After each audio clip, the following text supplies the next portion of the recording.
Hello, this is Carl Hunga712, and this is the second episode of my Call of Duty Black Ops Cold War Weapon Guide. For today's episode, we're discussing the M16 tactical rifle. Unlocked at level 10, this classic and iconic American weapon is one of the deadliest weapons in Cold War, and is perfect for those looking to play a more tactical role, while watching long lines of sight, defending teammates on hard points and domination flags, while going on long kill streaks. The M16 is an American-made rifle that was designed to take place of the M14 rifle. The M14 rifle was much heavier than the lighter M16, which allowed soldiers to carry more ammunition. The weapon was designed in 1959 by Eugene Stoner and L. James Sullivan. You'll hear Eugene Stoner's name mentioned again when we cover the XM4 and Stoner LMG. The M16 has been produced since 1963, and as of 2003 there has been as many as 8 million models of the M16 built. The M16 began with a poor reputation for reliability, suffering a malfunction rate of 2 per 1,000 rounds fired. These issues were fixed, and the M16 is now one of the most iconic weapons in history.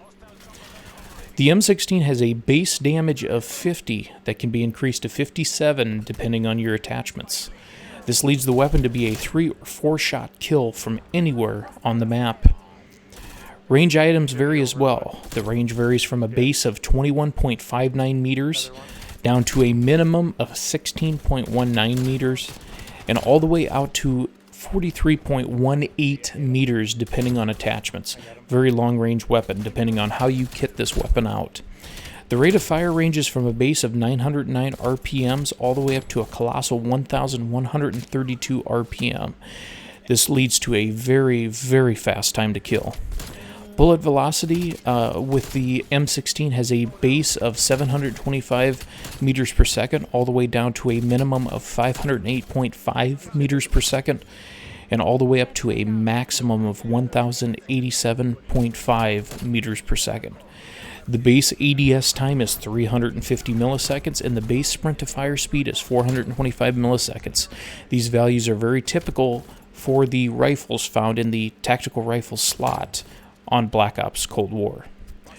For attachments, for the optic, I chose to go with the AN PVS-4 thermal scope. The thermal scope is quite strong in this game and will highlight enemies taking cover in hard-to-see places.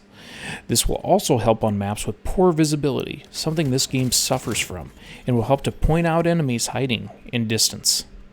For the muzzle, I chose the Agency Silencer. Even though you lose some bullet speed with this attachment, this will help keep you off the minimap and protect you when sitting back and watching over these long lines of sight. For the barrel, I chose the 20.5 Task Force barrel. This barrel increases damage range, and also causes an increased bullet velocity to make up for the loss in the Agency Silencer. For the underbarrel attachment, I chose the frontal grip, which decreases horizontal recoil and has no drawbacks. That's the advantage of these first few attachments unlocked on each gun. They're great because they only have positives and they lack any negatives. For the stock, I also chose the Raider pad. This increases sprint to fire time for when you are moving around the map and repositioning yourselves in these power positions, and an increased aim walk movement speed to help keep you mobile while aim down sights. For lethals and tacticals, I chose the stim shot needle. This will keep you alive while going on these long kill streaks and while looking over your teammates from a distance. For my lethal, I chose the frag grenade, which is perfect for one playing back and away from the action. The frag allows the user to bounce the nade into spots to be more useful, which is lacking with the Semtex, the C4, or the Molotov. For field upgrades, I chose the field mic, which will help outline enemies that decide to try and overtake you from your power position, and allow you to stay alive, stay on those streaks longer, and stay in position to defend your teammates in objective-based game modes. For perks, I chose the Perk Greed wildcard, which gives you an extra perk from each slot. In the Tier 1 slot, Flak Jacket and Tac Mask will keep you immune from incoming lethals and tacticals for those attempting to remove you from your power position. Gearhead and Quartermaster in Tier 2 will help reduce the field upgrade cooldown and recharge equipment.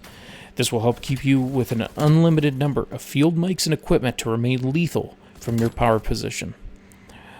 In the Tier 3 slot, Cold-Blooded and Spy spycraft will protect you from enemy score streaks and targeting systems, while also keeping your minimap clear and keep you immune from any bouncing Bettys while repositioning to another power position.